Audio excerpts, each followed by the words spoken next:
Welcome back, ladies and gentlemen, to the all-time Euros tournament. Yes, if you didn't watch the first round, this is a 18 single elimination tournament to, well, determine the greatest European team of all time. I thought with every sporting event being canceled across the world, let's have a virtual sporting event that we can all get together and watch. And right now, if you're in quarantine, let me know by leaving a Q either in the comments down below or in the chat right now if you're here on the preview. But if you have not watched the opening 4 games, what are you doing?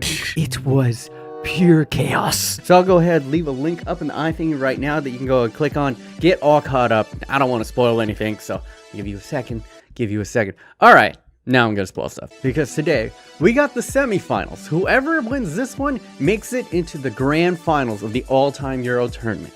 And we just so happen to have the current World Cup winners France up against the current Euro winners Portugal. I'm going to break down these two historically great teams, going to have them face off in a simulation season, and whoever wins that one gets home field advantage for the live match where it's winner moves on, loser goes home. And if you are excited, as I am, take your hard, erect nipples and smush into the like button right now. Subscribe if you are new. But without further ado, ladies and gentlemen, let me introduce you to the 7th seed and current Euro champions, all-time Portugal. Now, Portugal in the previous round took out 2nd seed all-time Netherlands. And it was especially intriguing because during the simulation, they looked dead in the water. Netherlands absolutely smashed them. In fact, Netherlands had a perfect season, 0 draws, 0 losses. But when it really mattered, when it came to the game time, Portugal looked like a man on fire. And it was this man, Eusebio, aka the Black Panther, aka the man with a plan from Mozambique. This combination of 94 pace and 94 shooting fired home 2 goals that launched Portugal to where they are right now. And offensively, Portugal might have one of the best front 3 that you're going to find in this tournament. Luis Figo coming in at 92,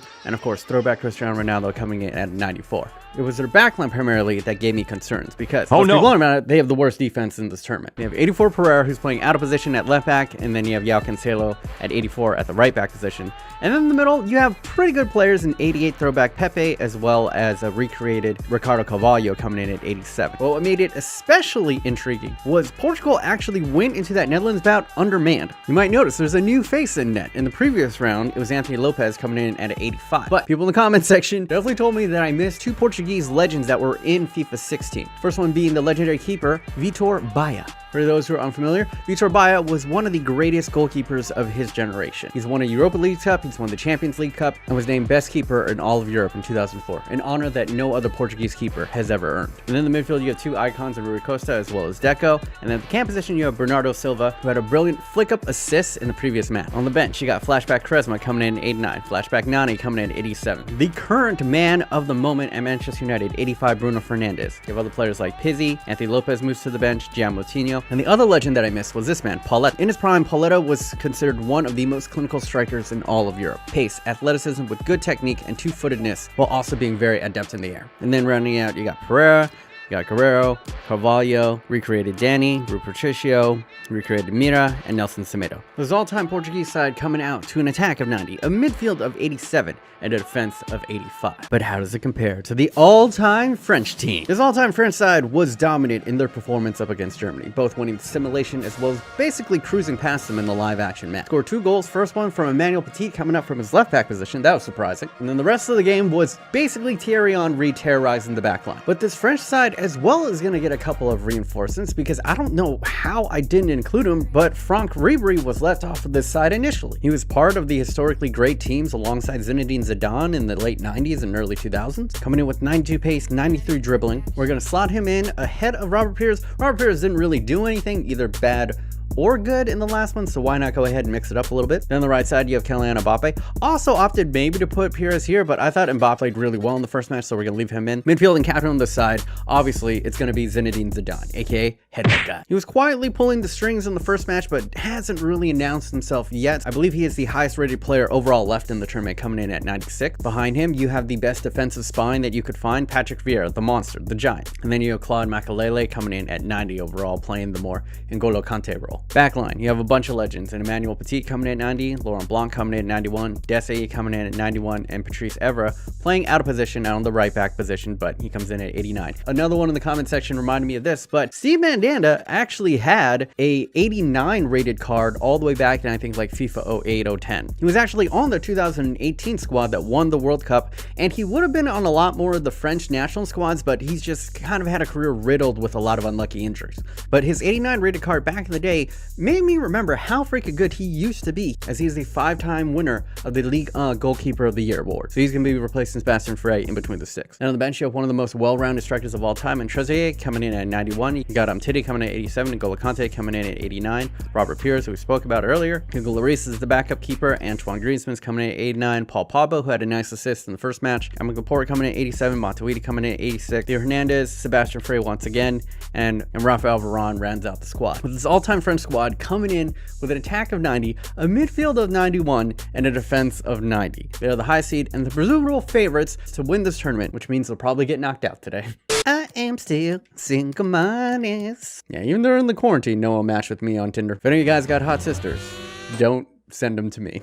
All right, as you guys can see, I've now taken these two historically great squads and put them into career mode. We're gonna be simming a full season, so let's go ahead and get that underway. Boom shakalaka. And as that begins, and I place them both into the Bundesliga to kind of give them a neutral ground to battle out. And as for me to remain neutral, I shall be simming as RB Leipzig. And as this goes ahead and gets going, you guys can go ahead and vote up in the iThings right now on which historically great team you think is gonna come out on top. As for my prediction, I think it's very clear, at least in the simulation, that France is gonna win this. Unless something outrageous happens, I just don't think the back line of Portugal is really gonna hold this up.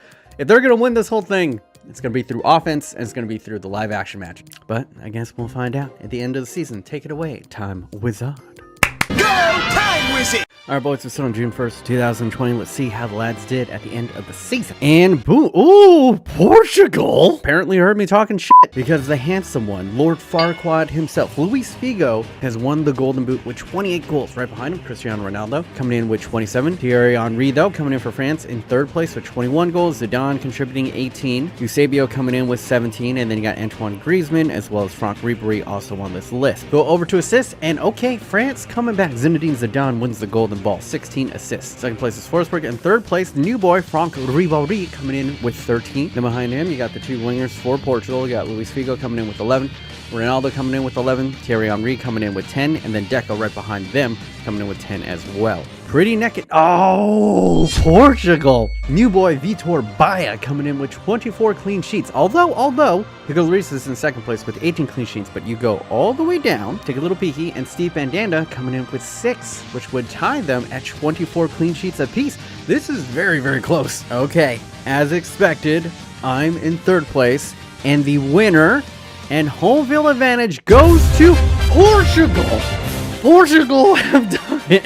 I thought for sure France was going to win this simulation. Portugal would definitely win the live action match, but Portugal now overperforming in the simulation. And it wasn't exactly a dominating win.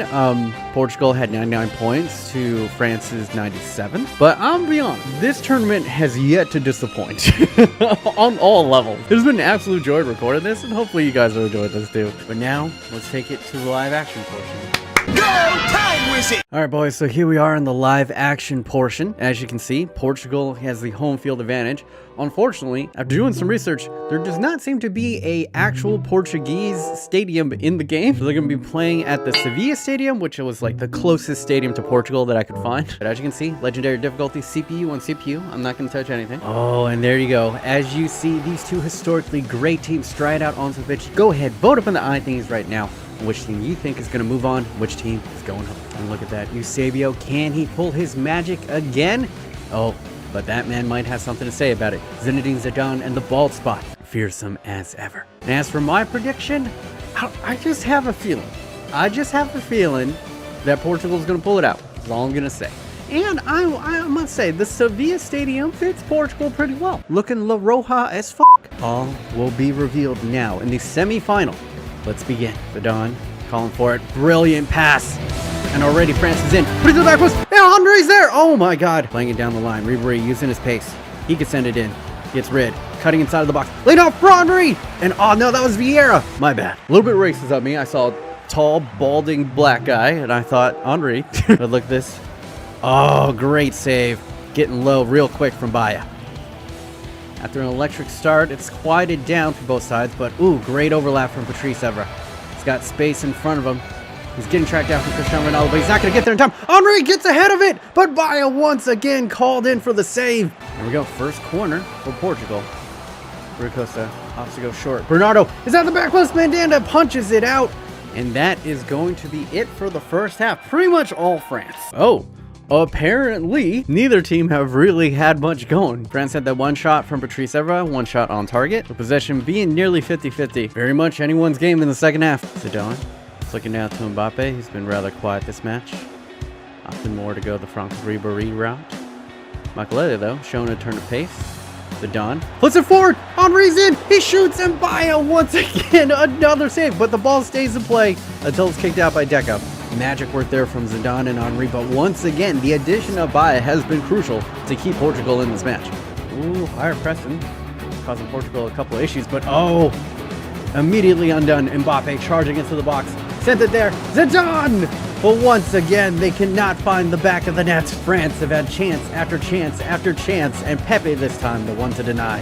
Zidane to send one in. Goes near post, no one goes, no one gambles. But France still to collect. Zidane inside to Vieira. Fires a shot, and Baya pushes it out wide again. Or Eusebio gets clattered over, and Laurent Blanc gets onto it. Franck Ribéry gets over. Henry! What a touch! Oh, what is going on? Oh, he was offsides, but Henry committed the most ridiculous touch right here. That was outrageous from Henry. Plays it back. Patrice Evra looking to play inside. Zidane laying it off. Makelele to Henry! And there you go. Does it count, though? Does it count? He's run. Oh, my God.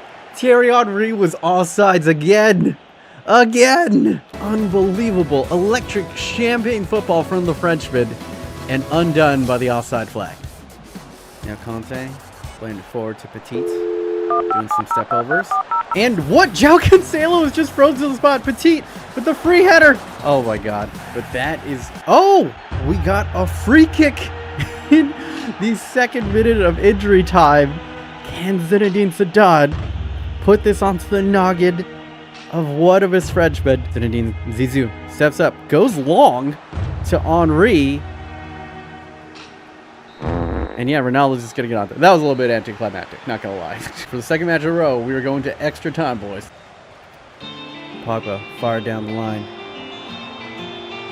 Griezmann looking inside to Henry. Henry looking around. Got runners ahead of him.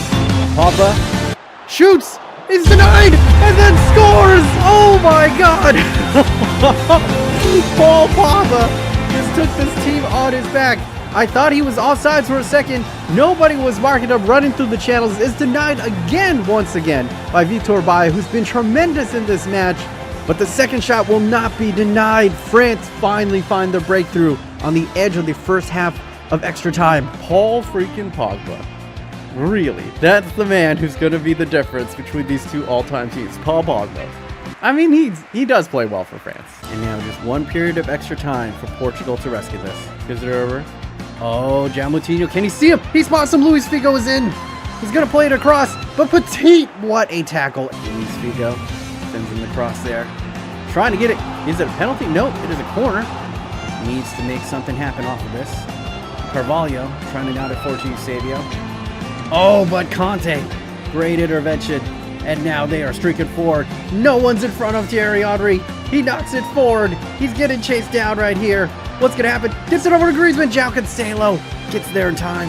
And this is probably going to be it for Portugal. They've been outmatched the entirety of this game. And one last half effort to João Cancelo, and that is going to be it. It took 90 minutes and 2 periods of extra time, but France eked their way past Portugal. A noble effort defensively from Portugal. Specifically, the newborn Vitor Baya was called into action time after time. But the most electric front three remaining in this tournament were rendered impotent by this fearsome and tenacious backline of all-time France. And you could see it here. Complete and utter domination from France. They definitely deserve to win this and move on and make it into the grand final of the all-time Euros tournament and possibly win this whole damn thing. They're looking good. They were only able to score 1 goal, but as you can see, they had 6 shots, 5 of them on target, all inside of the box. Possession was relatively the same, roughly 50-50, and France were better defensively, getting 4 tackles to 1 tackle of Portugal. So yeah, we have our first contender in the grand finals. Who will join them on the other side of that bracket? Well,